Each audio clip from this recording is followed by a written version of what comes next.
Bismillahirrahmanirrahim. Assalamualaikum warahmatullahi wabarakatuh.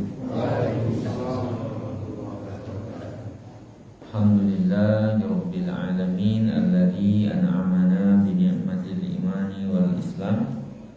Asyhadu an la ilaha illallah wahdahu la syarika lah wa asyhadu anna Muhammadan 'abduhu wa rasuluh.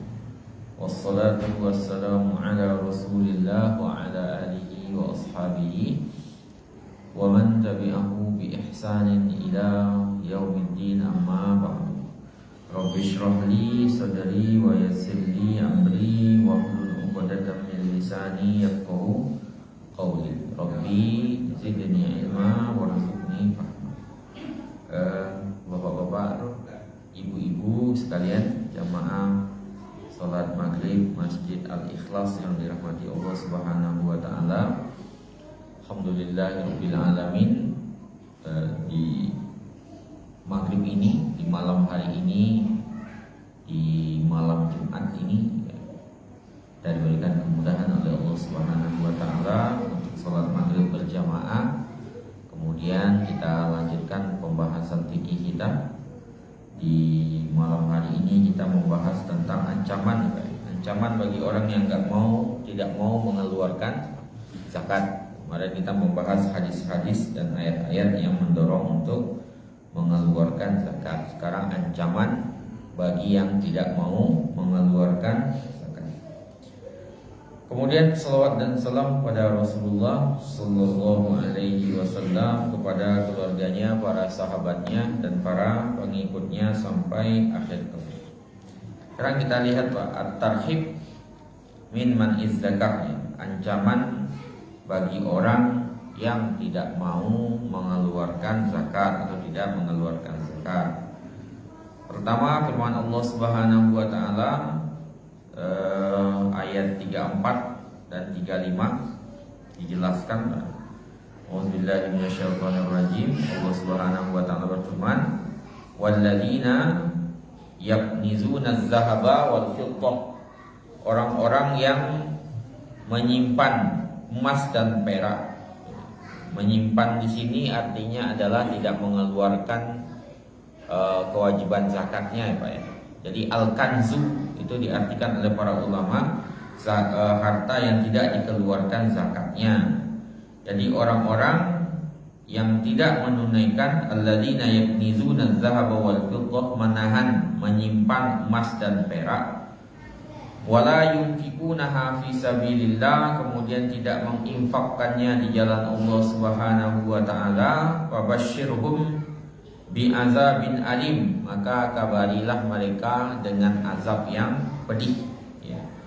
Yauma yuhma 'alaiha fi nari jahannam, hari ketika dipanaskan dengannya neraka jahannam, fatuqwa biha jibahuhum, kemudian digosokkan ya, disetrikakan, tukwa disetrika, digosokkan ke jibahuhum, muka mereka, wajunubuhum, sisi kanan kiri badan mereka, wazuhuruhum, dan punggung mereka.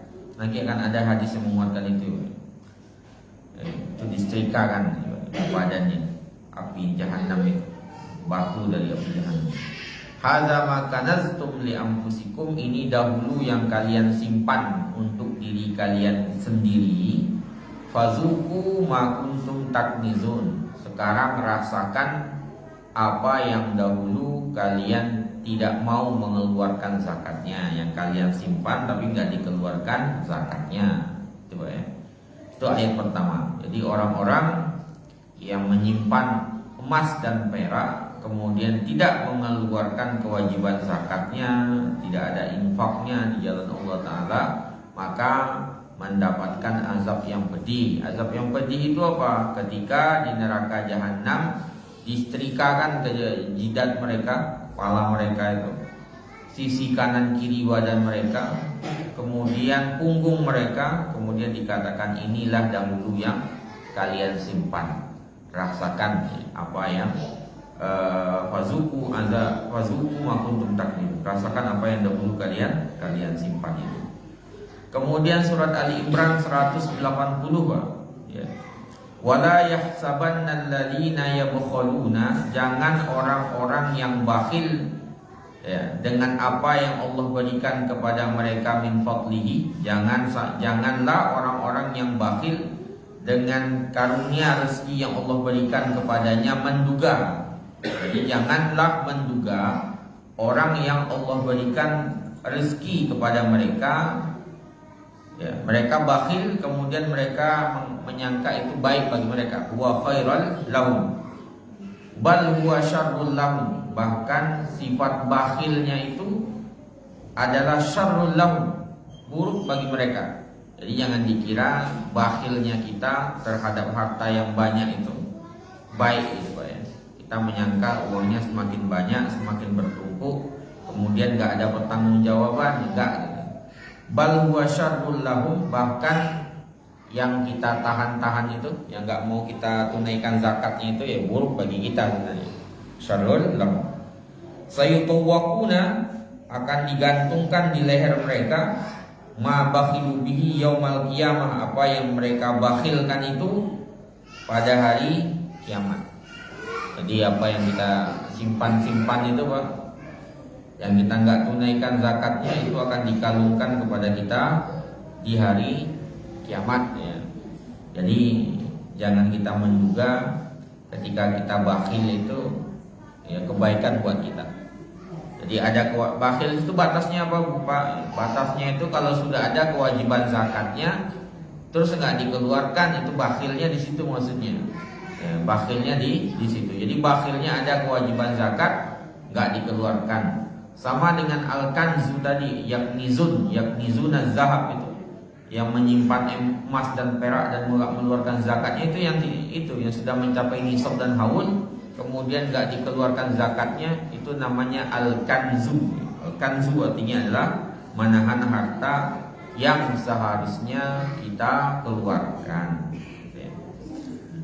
Kemudian Pak, ada riwayat dari Imam Ahmad, Bukhari, Muslim, dari Abu Hurairah radhiyallahu anhu, Rasulullah sallallahu alaihi wasallam bersabda. Apa sabda Nabi sallallahu alaihi wasallam ini akan menunjukkan kepada kita tentang yang tadi itu, yang badannya disetrika ya.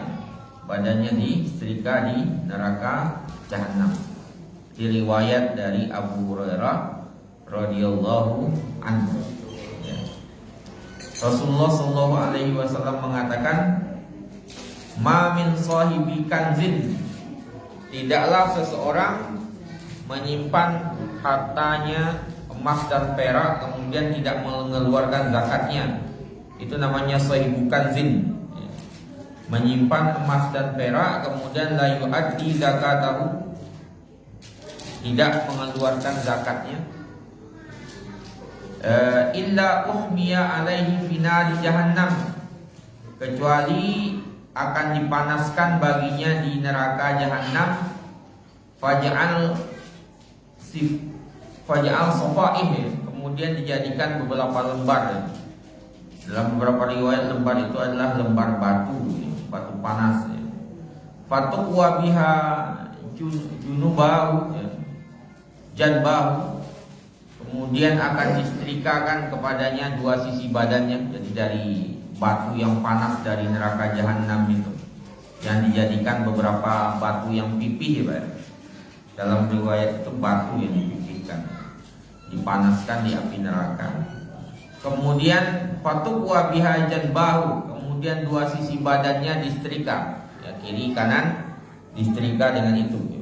Silakan. Disetrika kiri kanan badannya. Wajibhatahu, kemudian mukanya juga disetrika. Mukanya juga disetrika. Sampai kapan seperti itu? Hatta yahkumallahu baina ibadihi, sampai Allah tetapkan baginya keputusan, Allah tetapkan baginya pengadilannya, diadili di hadapan Allah Subhanahu wa taala, baina ibadihi, di antara hamba-hambanya, fi yaumin kana miqdaruhu 50 alfasanah. Hisabnya berapa? Satu hari. dihisab di hadapan hamba Allah Ta'ala selama 1 hari. Tapi 1 hari itu berapa? Khamsina alfa sanatin, 50.000 tahun. 50.000 tahun. Kan hitungan akhirat itu 1.000 tahun, Pak. Dalam riwayat itu ya, sini kalau ini berarti ketika dihisab itu ya hitungannya 1 harinya 50.000 tahun. Hisabnya sehari itu ya 50.000 tahun itu ya, lama, Pak. Setelah itu barulah dia melihat jalannya. Sumayura sabilahu, dia bisa melihat jalannya ila amma ilal jannah wa imma ilan nar. Dia dibawa ke surga atau digiring ke neraka, ya, digiring ke neraka. Jadi sebelum dia mendapatkan posisinya surga neraka itu diselesaikan dulu masalahnya, Pak, ya. Disetrika dulu berarti dengan setrika dari api jahanam. Setelah itu baru dihisab di hadapan hamba Allah, di hadapan Allah Ta'ala, di tengah hamba-hambanya itu 1 hari, yang 1 harinya itu 50.000 tahun. Kayak 50.000 tahun. Baru setelah itu dia kelihatan, dia keputusan setelah itu ada, dia ditaruh ke surga atau neraka. Kalau surga berarti alhamdulillah, kalau neraka berarti diulang lagi di situ azabnya. Rasulullah mengatakan, Pak, wa ma min sahibi ibilin, tidaklah seseorang pemilik ibil, pemilik onta, la yuaddi zakataha, dia tidak mengeluarkan zakatnya. Tidaklah seorang pemilik onta kemudian dia tidak mengeluarkan zakatnya, illa butiha laha biqa'u qarqarin ka'aufari makanatnya, kecuali dibentangkan baginya lapangan yang luas, pakai padang yang luas itu dibentangkan bagi orang tadi, pemilik onta yang tidak menunaikan zakatnya, dibentangkan baginya padang yang luas.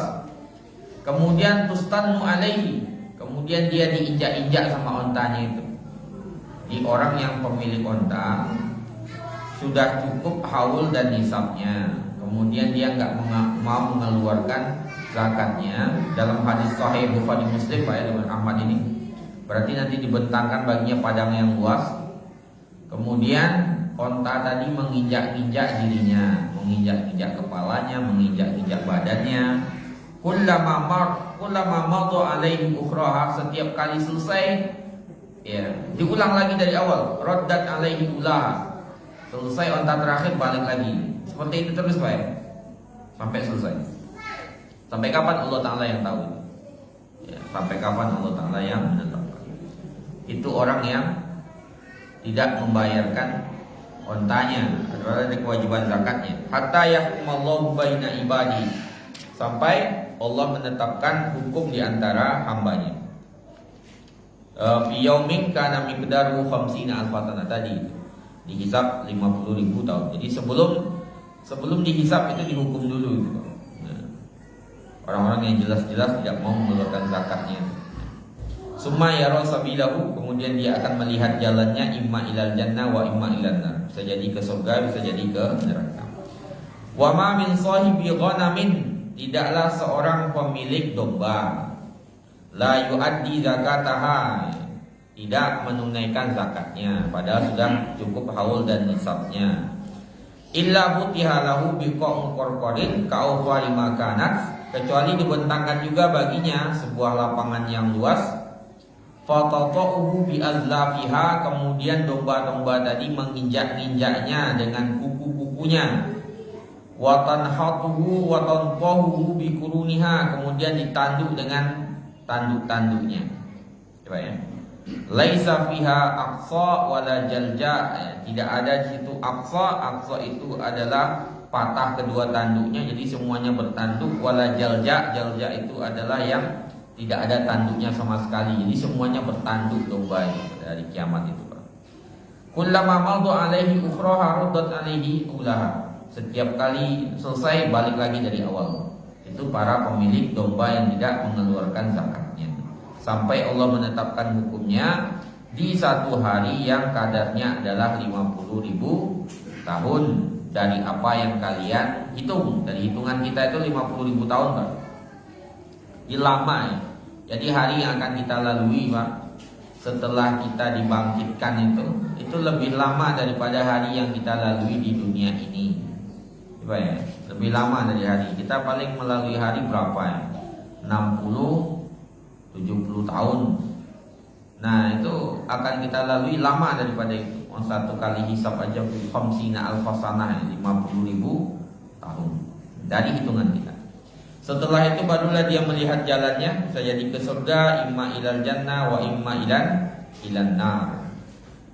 Kemudian para sahabat bertanya, fal khailu ya Rasulullah, bagaimana dengan kuda ya Rasulullah? Kan tadi Rasulullah cuma mencontohkan unta dan domba. Kemudian ditanya, gimana kalau kuda ya Rasulullah? Kata Rasulullah, al khailu fi nawasiha. Ya. Kuda itu ya tergantung di penggunaannya, gitu ya. Nawasiha, penggunaannya. Al khailu ma'qudun fi nawasiha. Ya, al khairu ila yaumil kiamat, tergantung dengan penggunaannya pada hari kiamat. Al khairu salasah, kuda itu ada 3 jenis kata Rasul. Kuda itu ada 3 jenis. Pertama, ia lirajuli ajrin, pertama untuk seseorang yang memang mencari keuntungan di situ, digunakannya untuk bekerja. Nah. Kemudian ia lirajuli ajrin, kemudian lirajuli sitrin, ada untuk seseorang yang menggunakannya untuk perhiasan, untuk pakaian. Walirajuli wizrin, dan ada juga yang menggunakannya untuk dosa. Sedangkan yang menjadikannya sebagai pahala siapa? Kan kuda itu 3 dalam pembagian hadis itu. Ada khairu ajrin. Khairu ajrin itu kuda yang akan memberikan pahala bagi pemiliknya. Ada khairu sitrin, kuda yang akan menjadi perhiasan bagi pemiliknya. Yang ketiga itu namanya ada kuda khairu wizrin, kuda yang akan menjadi dosa bagi pemiliknya. Itu yang ditanya sahabat terkait dengan kuda. Kalau tadi kan onta dan kambing. Kalau onta dan kambing kalau nggak diberikan diinjak-injak pada hari kiamat, Apa yang memberikan pahala bagi pemilik kuda itu, ya, farrajul yattakhiduha fi sabilillah, ketika seseorang menjadikannya, menggunakannya di jalan Allah, ya, wa ya'udduha lahu, ya, kemudian dia menghitungnya bagi dirinya, ya, fala taghibu syai'an fi butuniha illa kataballahu lahu ajran, tidaklah sesuatu pun luput dari perutnya kecuali Allah menetapkan baginya pahala, ya. Walau ra'aha fi marajin fama akalat minhu syai'un illa kataballahu lahu bihi ajran. Kalau seandainya dia mengembalakannya di tempat gembalaan, di tempat karapan, ya Pak, ya. Jadi orang tadi sapi yang digunakan untuk berjihad tadi digembalakan di tempat pengembalaan, maka setiap yang dimakannya itu Allah tetapkan baginya pahala. Sebagaimana setiap setiap yang dikeluarkan dari perutnya itu masuk ke dalam perutnya juga menjadi pahala. Walau saqaha min nahrin, kalau seandainya dia memberikan minum kuda tadi dari sungai, kana lahu bi qatrin taghibuha fi butuniha ajr, maka setiap tetes air sungai yang masuk ke perut kuda tadi, Pak, itu ada pahalanya selama kuda itu digunakan di jalan Allah Subhanahu wa taala. Hatta zakarul ajr, bahkan Nabi sampai menyebutkan pahala fi abwaliha, dalam pipisnya, wa aurasiha arwasiha, di kotorannya, ya. Walau istannat syarqan aw syarqaini kutiba lahu bi kulli khutwatin yaqtuha ajr. Kalau seandainya dia mendaki, Pak, dakinya gini atau daki lebih parah lagi, lebih terjal, itu tetap ada pahalanya. Jadi kuda yang digunakan di jalan Allah Ta'ala, pemiliknya itu dia minum dapat pahala, dikasih makan dapat pahala, dibawa misalnya ke lapangan makan rumput dapat pahala, dia mendaki jalan kesusahan itu, Pak, untuk berjuang di jalan Allah Ta'ala, itu semuanya mendapatkan pahala. Itu kalau kudanya kuda di jalan Allah Ta'ala. Sedangkan kuda yang kedua, kuda yang digunakan untuk perhiasan. Wa ammal lati hiya lahu sitr, ya, farrajulu yattakhiduha takarruman wa tajammulan, seseorang menjadikannya sebagai hiasan untuk berindah-indah, berhias ya, Pak. Jadi nggak digunakan untuk berperang, kan sebagian orang menggunakan kuda itu untuk ya bergaya ya, Pak. Nah, peliharaannya kan kuda itu peliharaannya orang-orang tertentu tuh ya. Kayak Pak apa itu? Pak calon presiden itu ada yang punya peliharaan kuda gitu ya. Nah, gitu Pak. Saya nggak nyebutin gitu. Ya kira itu gitu. Pak Prabowo ya, sebut itu. Kira ada Pak yang peliharaan. Itu kan beliau kan nggak untuk ini ya, takoruman buat seperti peliharaan biasa. Atau yang ada mungkin salah satu di antara yang kuda-kuda itu adalah untuk takoruman, mungkin berhias dan sejenisnya. Maka untuk hal itu la yansa haqqo zuhuriha wa butuniha fi usriha wa yusriha ya. Maka selama dia tidak melupakan haknya, hak punggungnya, hak perutnya ya, hak ketika sulitnya dan mudahnya, maka dia ya nggak ada masalah sama sekali ya. Nggak ada masalah sama sekali Pak, asalkan nggak menzolimi dia ya. Jadi biasa saja, dianggap biasa. Sedangkan yang alaihi wizrun, sedangkan yang menjadi dosa yang tadi Pak ya, itu wizrin, kan ada yang ajrin, yang pertama pahala kalau digunakan di jalan Allah, kemudian takarruman untuk sekedar hiasan ya, itu nggak ada masalah, mubah-mubah saja ya, asalkan dia memenuhi haknya, nggak menzalimi. Sedangkan yang kuda yang dosa itu apa?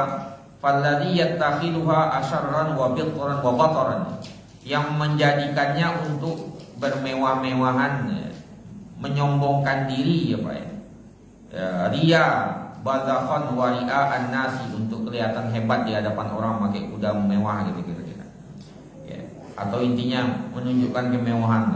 Maka ketika itu dia menjadi dosa bagi pemiliknya Pak, pemiliknya. Kemudian para sahabat bertanya tentang himat juga, jawabannya sama Rasulullah ya. Siapa yang menggunakannya di jalan Allah, maka dia menjadi kebaikan. Siapa yang menggunakannya di selain itu, maka dia akan menjadi musibah bagi pemiliknya. Itu Pak terkait dengan itu. Jadi yang menjadi inti hadis sebenarnya di yang pertama tadi. Jadi orang yang memiliki onta sampai haul dan nasabnya, kemudian nggak dibayarkan zakatnya itu. Mungkin kita sapi juga, kalau kita punya banyak sapi Pak, atau kambing kalau punya banyak kambing, kalau nggak diberikan zakatnya padahal sudah memenuhi rukun dan haul dan nisab dan sudah memenuhi syarat, maka pada hari kiamat ya itu yang akan terjadi. Kita akan diinjak-injak oleh binatang ternak yang kita nggak bayarkan zakatnya itu. Kalau kambing dan tadi dalam bahasa hadis itu kan dengan kukunya diinjak-injak kita, kemudian ditanduk dengan tanduknya. Karena pada hari kiamat itu kalau seandainya domba kita nggak ada tanduknya, di hari kiamat itu semuanya ada tanduk Pak. Karena nggak ada yang nggak punya tanduk, karena nggak ada aqsa itu artinya yang nggak punya tanduk sama sekali. Wala jalja itu juga nggak ada, semuanya punya tanduk, semuanya punya tanduk. Itu Pak gambarannya pada hari kiamat yang tidak membayarkan zakat. Ada gambaran yang lebih jelas lagi Pak dalam hadis riwayat Bukhari Muslim juga dari Abu Hurairah radhiyallahu anhu, Rasulullah sallallahu alaihi wasallam mengatakan, man atahullahu malan, siapa yang Allah berikan kepadanya harta, falam yu'addi zakatahu, orang diberikan harta kemudian tidak menunaikan zakatnya ya, musila lahu yaumal qiyamah syuja'an aqra, maka pada hari kiamat harta-hartanya itu akan Allah tampilkan dalam bentuk syuja'an aqra. Syuja'an aqra itu ular jantan Pak, ular jantan yang bertanduk itu. Dalam riwayat ini dikatakan bertanduk zabibatani ya. Kemudian nuktatani sauda fawqa ainihi, dia punya titik hitam di kedua matanya. Saya nggak bisa gambar Pak, kira-kira hadisnya begitu gambarannya. Punya titik hitam di kedua matanya. Syuja'an aqra itu ya yang jantan ya. Syuja'an itu ular jantan yang aqra. Nah, kemudian yatuhu yaumal qiyamah, kemudian akan membelitnya pada hari kiamat. Summa ya'khudhu bilahzamataihi, kemudian dia akan menggigit sininya itu kedua dagunya, bagian dagunya ini, kemudian akan mengatakan, ana akan suka, aku adalah harta yang engkau simpan, yang enggak engkau bayarkan zakatnya. Ana maluka, aku adalah hartamu. Kemudian dia membacakan ayat surat Ali Imran ayat 18 itu, Wala yahsabanna alladziina, janganlah orang-orang yang yabkhuluna bakhil mimma atahumullahu min fadli, dengan apa ya, dengan rezeki yang Allah berikan kepadanya dia enggak mau mengeluarkan, kemudian dia menduga bahwasanya itu baik gitu ya. Bal huwa syarrul lahum, bahkan itu adalah keburukan bagi dirinya. Itu dalam riwayat begitu. Bukhari Muslim ini sahih hadisnya. Dia bentuk syuja'un aqra, ular jantan hitam ya. Kemudian memiliki mata yang hitam ya. Kemudian dia akan mengatakan, aku adalah harta yang dahulu kau simpan di dunia yang tidak engkau bayarkan zakatnya. Kamar seperti itu. Kemudian hadis riwayat Ibnu Majah juga Pak, ada Al-Bazzar, Al-Baihaqi dari Ibnu Amr ya. Ibnu Umar ini radhiyallahu anhuma, bahwasanya Rasulullah SAW mengatakan, ya ma'syarul muhajirin, wahai sekalian muhajirin, khamsu khisalin, ada 5 perkara, idza batalaitum bihinna, kalau kalian diuji dengan 5 perkara ini, wa nazalna bikum, kemudian menimpa kalian, a'udzubillahi an tudrikuhunna, saya berlindung kepada Allah Ta'ala jangan sampai menimpa kalian.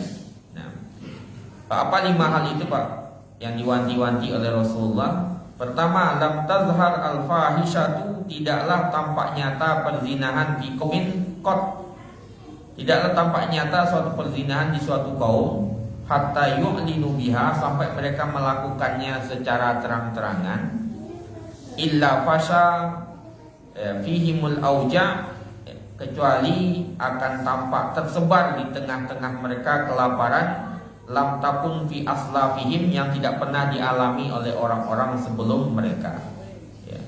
Jadi tidaklah perzinahan tampak jelas di suatu kaum Pak, tampak jelas perzinahan di suatu kaum, kecuali apa ini tadi Pak ya, kemudian mereka melakukannya secara terang-terangan, kecuali Allah akan menurunkan di situ rasa lapar, kelaparannya Pak, kesulitan bahan pangan ya, yang tidak pernah dialami oleh orang-orang sebelum mereka. Jadi kalau terjadi perzinahan dan itu dibiarkan Pak, terang-terangan melakukannya, maka Allah akan menurunkan di situ paceklik ya, paceklik yang tidak pernah dialami oleh orang-orang sebelum mereka. Itu yang pertama. Kemudian walam yang kusum mikyala wal mizana, tidaklah mereka mengurangi timbangan, mengurangi takaran, illa akhadhu bisinina, kecuali mereka akan mengalami masa paceklik. Kalau tadi masa kelaparan, sekarang masa paceklik, kemarau yang panjang. Wasyiddatul mu'nah ya, kemudian berat beban biaya hidup. Wajawrus sultan, kemudian kezaliman penguasa. Jadi tidaklah mereka mengurangi timbangan dan takaran, artinya nggak jujur dalam dalam jual beli ya. Illa akhadhu bisinin, kecuali mereka akan mengalami masa kemarau panjang. Wasyiddatul mu'na, beratnya biaya hidup ya, kesusahan untuk mendapatkan biaya penghasilan itu. Wajawrus sultan, kemudian kezaliman penguasa. Itu yang kedua. Yang ketiga, wala yamna'u zakata amwalihim, tidaklah mereka menahan, tidak mau membayarkan zakat harta mereka, illa mana'ul qatr minas sama, kecuali akan muni'u al-qatr, mereka akan dihalangi dari hujan dari langit. Kemarau juga Pak ya, hujan nggak diturunkan, itu salah satunya yang tidak membayarkan zakat tersebut kalau berdasarkan riwayat Ibnu Majah, Bazzar, Al-Baihaqi ini ya. Walau lal bahaim, kalau seandainya bukan karena binatang ternak, lam yumtoru, kalau bukan karena binatang ternak Pak, Allah kasihan kepada binatang ternak, sapi, kambing, apa itu nggak minum, itu kita nggak akan dikasih hujan ya, karena kita nggak mau membayarkan harta zakat kita. Itu yang ketiga ya, 3 atau 4 itu. Kemudian lam yangkusu ahdallahi wa ahda rasulihi, lam yangkudu, tidaklah mereka membatalkan perjanjian dengan Allah dan Rasulnya. Membatalkan itu artinya apa Pak? Ya, tidak menjalankan perintah Allah dan Rasulnya, mengabaikan perintah Allah dan Rasulnya. Illa sallallahu alaihim aduwwun min ghairihim, kecuali musuh akan diberikan kekuasaan kepada kita. Fayakhuz ba'dhu ma fi aidihim, kemudian musuh-musuh itu mengambil apa yang ada di tangan mereka. Jadi tidaklah kita ini melanggar, membatalkan perjanjian dengan Allah dan Rasulnya. Artinya kita nggak menjalankan perintah Allah dan Rasulnya, kecuali sallallahu alaihim aduun, Allah itu memberikan kuasa kepada musuh-musuh kita, musuh-musuh keislaman itu. Kemudian mereka mengambil sebagian apa yang ada di tangan umat Islam itu sendiri. Ini kan jawabannya jelas, Pak. Kenapa kita seperti ini sekarang, umat Islam ya salah satunya karena membatalkan perjanjian dengan Allah dan Rasulnya. Kan kita punya perjanjian sejak di alam rahim itu, Pak. Baik bahasanya dalam bahasa hadis itu. Misaqun ghalidhun. Misaqun ghalidhun selain pernikahan itu salah satunya perjanjian kita bertauhid itu di dalam rahim ibu. Kemudian yang kelima itu wa ma lam tahkum a'immatuhum bi kitabillah, selama mereka para imam-imam pemimpin mereka itu tidak menjadikan kitab Allah sebagai hukum, illa ja'ala ba'sahum bainahum, Allah jadikan kesengsaraan mereka itu ya di antara mereka. Kesengsaraan mereka di antara mereka itu maksudnya apa, Pak? Ya kelahi terus di antara umat Islam. Jadi umat Islam itu lebih sibuk berkelahi dengan diri mereka sendiri daripada musuhnya. Jadi musuhnya dibantu dengan mereka berkelahi sama mereka. Itu hadis begitu. Dalam hadis Ibnu Majah, Bazzar dan Al-Baihaqi. Jadi lima hal ini kata Rasulullah, kalau kalian diuji dengan itu ya Rasulullah berlindung jangan sampai diuji gitu. 5 hal itu. Tidaklah perzinahan tampak di suatu kaum kecuali kemudian mereka melakukan terang-terangan, kecuali di situ akan zahir tersebar kelaparan yang tidak pernah dialami oleh orang-orang sebelum mereka. Itu pertama. Yang kedua, tidaklah mereka mengurangi timbangan, mengurangi takaran, kecuali mereka akan mengalami sinin, masa paceklik ya. Susah, siddatul mu'nah, berat untuk beli ini beli itu tuh susah, itu namanya mu'nah. Cari duit itu susah. Wajahul sultan, kemudian penguasanya lagi zalim lagi. Yang kedua. Yang ketiga, tidaklah mereka walam yamna'u zakat amwalihim, tidak mau mengeluarkan zakat illa mana'u muni'u al-qatr, kecuali dihalangi dari mereka hujan dari langit. Jadi enggak hujan-hujan. Walau lal bahaim, kalau bukan karena binatang ternak, lam yumtiru, ya, mereka enggak akan dikasih hujan, lam yumtaru. Ya berterima kasih kita binatang ternak itu, mereka enggak salah gitu. Nah, gara-gara Allah. Mungkin mereka itu makhluk Allah Ta'ala ya, Pak. Kalau bukan gara-gara mereka mungkin kita enggak dikasih hujan juga. Keempat itu, tidaklah mereka membatalkan perjanjian dengan Allah dan Rasulnya. Perintah Allah enggak dijalankan, perintah Rasul enggak dijalankan. Illa sallallahu alaihim aduun, kecuali Allah itu menguasakan musuh kepada kita. Islam itu kan kuat sebenarnya, Pak ya. Kan Islam itu tinggi dan gak ada yang tinggi dari Islam. Cuman kenapa Islam itu rendah ya, gara-gara kita menjauhkan diri dari Allah dan Rasulnya itu ya. Maka musuh dikuasakan terhadap kita dan mengambil apa yang kita miliki ya, musuh kan ngambil apa yang kita miliki, Pak, non muslim. Kemudian terakhir itu wa ma lam tahkum a'immatuhum bi kitabillah, selama para pemimpin mereka tidak menjadikan kitabullah sebagai hukum, maka Allah menjadikan baksahum, kesengsaraan mereka itu ada bainahum, di antara mereka. Jadi berkelahi di antara umat Islam. Ya kenapa? Karena enggak berihtikam dengan kitab Allah para pemimpinnya tersebut. Itu, Pak. Kalau yang enggak bayar zakat tadi itu, ya, dihalangi dari hujan. Ya. Kalau bukan karena binatang ternak ya enggak hujan-hujan. Kemudian hadis berikutnya, Pak. Hadis berikutnya. Kata beliau, ini diriwayatkan oleh Syaikhan Bukhari Muslim dari Al-Ahnaf bin Qais ya, berkata, jalastu ila mala'in min Quraisyin, aku duduk menghampiri sekelompok orang-orang Quraisy. Faja'a rajulun khasinus sya'ar, kemudian datang seseorang yang rambutnya kasar, wasiab, pakaiannya juga kasar, wal hay'ah, dan tampilannya juga tampilan yang enggak rapi, Pak. hatta qama alaihim wa sallam. Ya. Kemudian qama alaihim, ia berdiri, ya, Nabi berdiri alaihim, ya, Nabi berdiri untuk mereka, fasallama, dia memberikan salam, dia berdiri menghadapi mereka, kemudian mengucapkan salam, kemudian mengatakan bi'sal kanizina bi radfin yuhma alaihi binari jahannam. Ini yang tadi kita jelaskan hadisnya itu. Ya. Ini juga dalam riwayat ini Bukhari Muslim diceritakan bahwa seseorang mendatangi sekelompok orang Quraisy. Laki-laki itu adalah laki-laki yang kasar rambutnya, pakaiannya juga kasar, tampilannya juga seperti itu. Ya. Kemudian dia menghampiri orang-orang Quraisy tadi, kemudian mengatakan basyiril kanizina, ya, sampaikanlah ancamannya bagi orang-orang yang tidak mau membayarkan zakatnya, itu menahan hartanya, nggak mau membayar zakat, biradfin, dengan batu-batu yang yuhma alaihi finari jahannam, batu-batu yang dipanaskan di neraka jahannam. Summa yudha ala hamlati sadi ahadhim, diletakkan di sini ya batu yang dari neraka jahanam itu, kemudian diletakkan di dadanya ini, ya, hatta yakhrud min naghdhi katfi, sampai keluar tulang-tulang dari sisi badannya ini. Dari taruh di sini keluar tulang di sini, Pak. Tulang-tulang ininya ini kan saking beratnya dan panasnya, ya.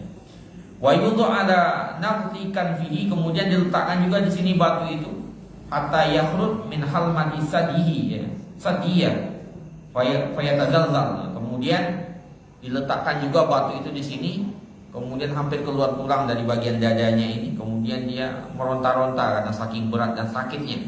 Diletakkan di dada sini, keluar, taruh di sini juga batunya, hampir keluar di sini, dia meronta-ronta kesakitan. Nah, itu dalam hadis ini. Fayatazalzal. Summa walla fajalasa ila sariyatin. Ya, kemudian dia, orang tadi pergi, kemudian duduk di sebuah tiang, ya. Wa taba'tu, kemudian aku mengikutinya, kata Al-Ahnaf bin Qais, wa jalastu ilaihi, aku duduk kepadanya, wa ana la adri manhu, aku enggak tahu siapa dia, ya, aku enggak tahu siapa dia. Ini kata Ahnaf bin Qais. Qultu la aral qauma illa qad karihul ladzi qulta, aku melihat orang-orang enggak suka dengan apa yang kau katakan itu, kata Al-Ahnaf bin Qais kepada laki-laki tadi. Ahnaf bin Qais enggak tahu juga siapa laki-laki itu, Pak. Nanti di akhir hadis kita lihat itu siapa laki-laki. Kemudian apa jawab laki-laki tadi? Innahum la yaqiluna syai'an. Dia, orang-orang itu enggak berpikir sama sekali, kata laki-laki tadi. Qala li khalili, kekasihku berkata kepadaku, maksudnya kekasihku itu Nabi sallallahu alaihi wasallam. Man khaliluka, siapa kekasihmu? Dia menjawab Nabi sallallahu alaihi wasallam. Ya. Atau basiru ahadan, ya, apakah engkau melihat seseorang? Ya. Kemudian berkata Al-Ahnaf bin Qais, fanazartu ila syams ma baqiya minan nahar, ya, aku melihat ke matahari, apakah masih ada siang ketika itu, apa masih bisa, ya. Wa ana ara anna Rasulullah sallallahu alaihi wasallam yursiluni fi hajatin lahu, aku berpandangan Rasulullah ingin mengutus seseorang untuk hajatnya. Faqultu na'am, aku berkata iya, kata laki-laki tadi menceritakan dengan Rasulullah SAW. Kata Rasulullah, ma uhibbu annali misla uhudin zahaban, tidaklah aku memiliki seperti gunung Uhud itu, seperti bukit Uhud itu emas, unfiquhu kulluhu, kecuali aku akan menginfakkannya di jalan Allah Ta'ala, kata Rasulullah SAW. Ini berdasarkan cerita laki-laki tadi. Jadi dia mengatakan, Khalili, kekasihku, bercerita kepadaku, maksudnya Nabi bercerita kepadaku. Nabi mengatakan, tidaklah aku memiliki satu gunung Uhud emas, kecuali aku akan menginfakkan semuanya di jalan Allah, kecuali 3 dinar. 3 dinar saja. 3 dinar itu saya baca syarah hadisnya itu, pertama 1 dinar untuk keluarganya, 1 dinar itu untuk kebutuhan selanjutnya kalau nggak salah saya, Pak, ya. Nah, 1 dinar itu untuk fakir miskin. 3 itu antara, kalau saya nggak salah syarahnya itu kan, nggak ada syarahnya, penjelasannya. Kata Rasulullah begitu, kalau seandainya saya punya segunung Uhud emas, saya akan infakkan semuanya kecuali 3 dinar. Wa inna haula ila yaqilun, mereka itu nggak berpikir sama sekali. Innama yajma'una dunya, mereka cuma ngumpulin dunia. La wallahi, tidak demi Allah. La as'aluhum dunyan, aku tidak akan meminta dunia kepada mereka. Ini kata-kata dari sahabat tadi. Aku tidak akan meminta dunia kepada mereka. Ya, aku tidak akan minta dunia kepada mereka. Wala astaftihim an dinin, dan aku tidak akan meminta fatwa kepada mereka terkait dengan agama hatta alqallahu azza wa jalla, sampai aku bertemu dengan Allah Ta'ala. Sahabat itu adalah Abu Dzar Al-Ghifari. Abu Dzar Al-Ghifari itu kan sahabat yang zuhud. Abu Dzar Al-Ghifari itu berasal dari kabilah tukang begal. Jadi ceritanya itu kan, dulu orang pergi ke Mekah itu pasti ada begal di tengah jalan. Sampai Abu Dzar Al-Ghifari masuk Islam. Ketika Abu Dzar Al-Ghifari masuk Islam, itu nggak ada lagi begal ke Mekah itu. Saking amannya ketika itu. Ketika Abu Dzar Al-Ghifari masuk Islam, karena semua kaumnya ketika itu ngikut Islam juga ketika dengan Abu Dzar Al-Ghifari. Abu Dzar Al-Ghifari itu benar zuhud. Allahu a'lam bishawab. Itu yang kita bahas di malam hari ini. Insyaallah pertemuan selanjutnya kita masuk di hukum orang yang tidak mau mengeluarkan zakat. Hal-hal terkait dengan itu insyaallah. Hukum orang yang tidak mau mengeluarkan zakat. Kita cukupkan demikian. Kita tutup dengan doa kafaratul majelis. Subhanakallahumma wa bihamdika, asyhadu an la ilaha illa anta, astaghfiruka wa atubu ilaik. Assalamualaikum warahmatullahi wabarakatuh.